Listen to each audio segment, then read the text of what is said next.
اردو کور کے معزز دوستوں، میں ہوں ماجد ملک اور آپ تمام دیکھنے اور سننے والوں کو السلام علیکم۔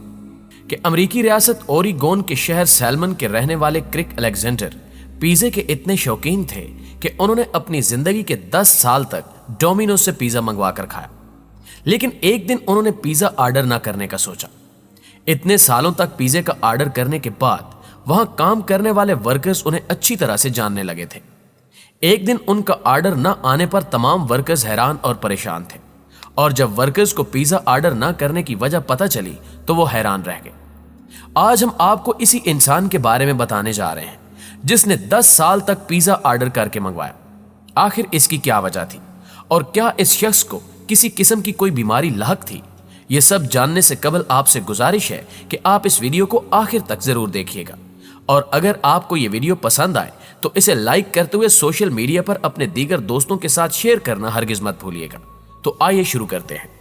ناظرین گرامی، کہا جاتا ہے کہ پیزا فاسٹ فوڈ میں ایک ایسی آئٹم ہے جسے دنیا بھر کے ہر شخص نے کم از کم ایک بار ضرور کھایا ہوگا۔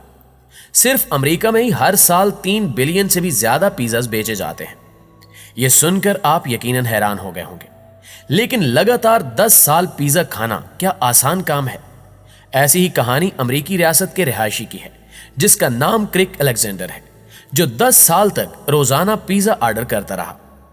10 سال تک پیزا آرڈر بھیجنے والے کرک نے ایک دن جب آرڈر نہ بھیجا تو ریسٹورانٹ کی مینیجر بھی اس بات پر کافی حیران ہوئی۔ جیسے ہی سکرین پر کرک نامی آدمی کا آرڈر آتا تو وہ سب سے پہلے اس کا آرڈر پورا کرنے کی تگ و دو میں لگ جاتے۔ سال 2009 میں ریسٹورانٹ کی مینیجر سارا نے اس کرک سے ملاقات کی۔ ان دونوں کی یہ ملاقات ورکرز نے یہ کہہ کر کروائی تھی کہ یہ انسان ہر روز پیزا آرڈر کرتا ہے۔ اس ملاقات کے بعد سارا خود بھی کئی بار کرک کو پیزا ڈیلیور کرنے گئی۔ ان تمام ملاقاتوں میں سارا کرک کو تھوڑا بہت جان بھی چکی تھی۔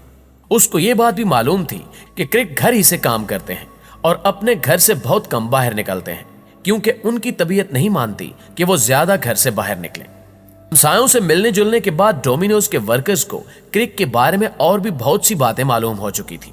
کرک کے پڑوسیوں کے مطابق کرک صرف پیزا لینے کے لیے ہی گھر کا دروازہ کھولتے ہیں۔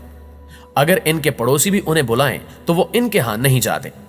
معزز دوستو، کرک کے ہمسایوں کو اس بات سے کوئی مسئلہ نہیں تھا اور انہیں لگتا تھا کہ کرک ایک اچھے انسان ہے۔ کرک اب تک اپنے ایک ہی پڑوسی کے گھر ان سے ملنے کے لیے گئے تھے جس کا نام بین تھا۔ ڈومینوز کے ورکرز کو کرک کے بارے میں ان کے ہمسایوں نے بتایا کہ وہ ٹیکنیکل کام بھی کافی جانتے ہیں۔ جبکہ ورکرز کرک کے گھر پیزا ڈیلیور کرنے جاتے تو ان کا حال چال ضرور پوچھ لیتے تھے۔ اسی طرح 10 سال بیت گئے اور ایک دن ایسا بھی آیا کہ ڈومینوز کے پاس کرک کا آرڈر نہیں آیا۔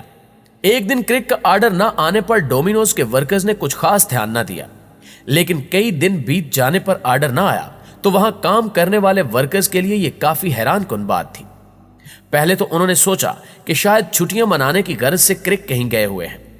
سبھی ورکرز اسی بات پر متفق تھے اور اس بات کی امید لگائے بیٹھے تھے کہ جلد ہی کرک کا آرڈر آئے گا، لیکن چند دن گزرنے کے باوجود بھی کرک کا آرڈر نہ آیا تو ورکرز نے یہ سوال اٹھانا شروع کر دیا کہ آخر کرک کدھر چلا گیا۔ کرک کی جانب سے 11 دنوں سے کوئی آرڈر نہیں دیا گیا تھا۔ یہی وجہ تھی کہ ڈومینوز کے ورکرز یہ سوچنے پر مجبور ہو گئے کہ ضرور کوئی گڑبڑ ہے، ورنہ کرک آرڈر نہ کرے یہ ہو ہی نہیں سکتا۔ ریسٹورانٹ کی مینیجر سارا کو بھی یہ کافی عجیب لگا۔ سارا نے اس بارے میں ڈومینوز کے اعلیٰ حکام سے بات کی تو انہوں نے یہ کہہ کر سارا کو ڈانٹ دیا کہ وہ اپنے کام سے کام رکھے۔ لیکن اب سارا اور اس کے سٹاف نے بھی یہ سوچ لیا تھا کہ وہ اس معاملے کو یوں نظر انداز نہیں کریں گے۔ دوستو، سب کی پریشانی بڑھنے لگی اور ایسے میں سارا نے کچھ کرنے کا سوچا۔ بے شک کرک ایک چپ چاپ اور کام سے کام رکھنے والے انسان تھے، لیکن چونکہ وہ 10 سال سے پیزا آرڈر کر رہے تھے تو اس کہانی کی کھوج لگانا سارا کا فرض بن چکا تھا۔ سارا جانتی تھی کہ کرک اکیلے رہتے ہیں، ان کا کوئی خاندان بھی نہیں تھا کہ وہ ان کے ساتھ کسی لمبے سفر پر جاتے۔ اس کے علاوہ اس علاقے میں کوئی دوسری پیزا شاپ بھی نہیں تھی کہ جس سے وہ پیزا منگوانے کا سوچتے۔ دن گزرتے جا رہے تھے لیکن اب تک کرک کی جانب سے کوئی آرڈر نہیں آیا تھا۔ یہ دیکھ کر سارا کی پریشانی مزید بڑھ گئی۔ اب سارا سے رہا نہ گیا اور اس نے اپنے ایک ورکر کو کرک کے گھر بھیجا کہ وہ اس کا پتہ لگائے کہ آخر وہ کدھر گیا۔ جب یہ ورکر کرک کے گھر پہنچا تو اس نے کرک کے گھر کی لائٹ جلتی ہوئی دیکھی۔ اسی دوران اس نے دیکھا کہ کرک کے گھر کا ٹی وی بھی چل رہا ہے۔